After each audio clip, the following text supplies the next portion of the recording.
Let's put money into the hands of people and not into corporations. Hey crafters, I got a lot of stuff I'll be covering in this video today. So I've got a masala chai and an emotional support plant here with me. I want to start out by saying do not let the current state of things steal the fun and peace you find from your craft. For example, if Walmart is the only affordable grocery store that you can reasonably get to, and it's all you can afford, then you should not feel guilty for feeding yourself. That is a necessity. And crocheting, for me, it's a necessity to stay sane. So if all you can afford is Red Heart Super Saver yarn, you should not feel guilty about that. You should enjoy your craft peacefully. That's my disclaimer before we get into talking about sustainability and how, with my tiny business, I want to fight late stage capitalism and the corporations. So I used to think everything needed to be perfect before I would open an Etsy shop. The perfect products and the perfect amount of environmental consciousness, everything sourced locally, just perfection. And so I never started an Etsy shop until the middle of December. That's when I released my first pattern, and I'm counting January as my first actual month on Etsy. And it is very imperfect, but that's okay because you just have to start and then start working toward where you want to be. My Etsy shop is not the perfect picture of sustainability right now, but that's okay, and I'm going to work towards that. So I made some purchases this month that I feel kind of good about actually, and then some where I'm like, you know what, I'm gonna try to do better. So I'm gonna go ahead and talk about what I purchased this month for my Etsy shop. A ton of yarn from Hobie, mostly to continue making Stardew inspired fish patterns, maybe some other Stardew patterns as well. And a few other things. Look at all the stuff I got from Hobie, and I spent this much, and they were actually out of this color, so they did give me a free shipping coupon. So I do think Hobie is honestly a better choice than either Walmart, Amazon, or dare I say, Hobby Lobby. It is still a gigantic company, and while they do offer affordable prices, it does make it feel like when I write patterns using their yarn, it makes it feel like it's still like an accessible project for a lot of people. But I would like to maybe include in a pattern an alternative yarn that you can find in a local yarn shop easily. I feel like that would be kind of cool so that people kind of have the option. Like if they, do have a local yarn shop, it would encourage them to shop at their local yarn shop. And moving forward with my business, I would like to start sourcing as much yarn as I can from local yarn shops, and because this is because it makes sense for my business, and that's because a lot of my products are going to be tiny and really not require much materials, so it shouldn't add a lot of cost to the final product to support a local yarn shop. And that's where we're looking at how I starting off with Hobie. Not the best choice, not perfect at all, but we're gonna move towards better options.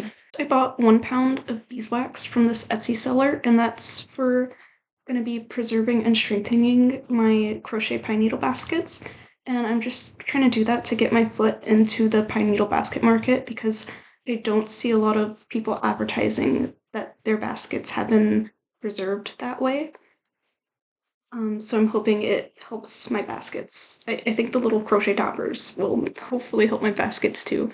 But I spent, this says $20. After the shipping and taxes and fees, it was closer to $30. Now, at a big box store like Walmart, you could probably find the same 1 pound of beeswax for closer to $20, maybe even cheaper. But this beeswax straight from the beekeeper has no added chemicals, according to them, which I'm just gonna trust the beekeeper. So natural premium beeswax. And if you think about it, I haven't used it yet, but let's say 1 pound is enough to wax 30 small baskets. That only adds $1 to the cost of the basket. So you can see how with small items like this, it really doesn't add too much to the cost to go with the better options. But this is not the best option because I bought this from an Etsy store doing very well. And next time, I would like to search for a smaller store and support the smaller store just to help everyone grow. And then an even better option, if you have beekeepers in your area, if you can find them, contact them and get it that way locally. Now that would be the best option. And I just tried searching on Facebook Marketplace and basically Googling it. I couldn't, so I went with the Etsy option. But it felt so powerful to choose to make the choice to buy from a beekeeper versus buying from a big box store. Next, I bought like all of these beads shown here from Shipwreck Beads, which is one of the biggest bead companies in America. So if I can find a smaller business to support that's nearer to where I live, that would be great. I'm also like scared to look into if all of these are actually like ethically sourced or not, especially like the um crystals like rose quartz amethyst, like those kinds. I'm scared to look into it. I'm definitely gonna try to. Now that I've shown you what I bought in January, and I've literally done like absolutely nothing with any of these yet. The only thing that's arrived is the beads. I'm still waiting on shipping for the yarn and beeswax. So you'll see more of these in the next month Etsy overview. But now that you can see what I spent money on, we can look at the actual Etsy shops and what I posted. Very tiny shop, just starting. That's my disclaimer. First ever Etsy listing that was posted in the middle of December, technically not January. And here I encourage people to make this pretty pattern using their own scrap yarn, which is how I made this blanket. It's a mosaic crochet in the round blanket. I'm super proud of it. I tried to price it similarly, maybe on the lower side of other mosaic crochet patterns, but I'm really proud of it. And you can see here it's gotten 17 views and 2 orders for a total revenue of $762, and it has 1 favorite. But now Etsy will take a cut of this, so I will get it estimated closer of $6 from the 2 orders on this blanket. Now here's all the other stuff that I listed, and I'm just gonna go ahead and turn the stats on so we can look at them. 1 visit for the finished cat toy, 9 visits for the cat toy pattern. I will say YouTube has brought most of my visits for both of the crochet patterns because I do have videos of those on my YouTube channel. Only 2 visits for this Morning Dewdrop spiderweb. I'm gonna go to that so you can see it because I think it's pretty, and I'm surprised this one hasn't gotten more. Like, look at it, it's so pretty. Honestly, the pricings on my little wall hangings, I think I can do better, and once I make better ones, I might like just put these on sale. These are some bandanas that I used Shinda DIY's pattern. I didn't see anyone else selling these on Etsy. I only have 3 in my shop just because it's a nice pattern to follow when you just want to follow someone else's pattern.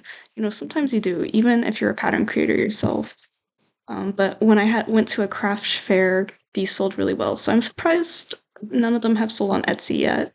But that might be because they haven't gotten very many views. We've gotten 4 visits. Maybe I need to change the thumbnail picture for this one, honestly. And then I just want to look at the crochet breamfish pattern on Etsy. And this was inspired by the Stardew Valley breamfish. I think it's really cute, and I have plans to make many more Stardew Valley fish patterns along with doing little bundles. I'm in the process of doing more of the bluefish so that the Hobie, one of the Hobie color packs, like if you get the color pack, then you can make all these different fish. I'm working on the sardine now. I'll show it to you.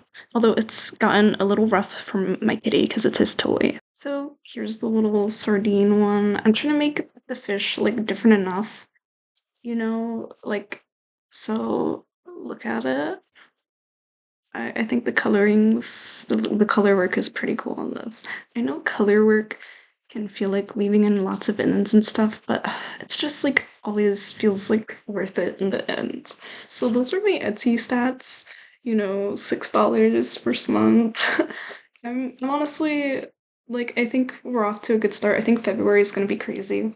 Probably won't be buying much in February because I feel like I spent close to like $200 in total on what I did get. I do have very high hopes though for February, and I just I want you to stay positive. And if you're thinking about starting an Etsy shop, there would be people who tell you don't start an Etsy shop. Etsy is a crappy platform, and that's true. It is not the best platform. It is not the most sustainable platform at all.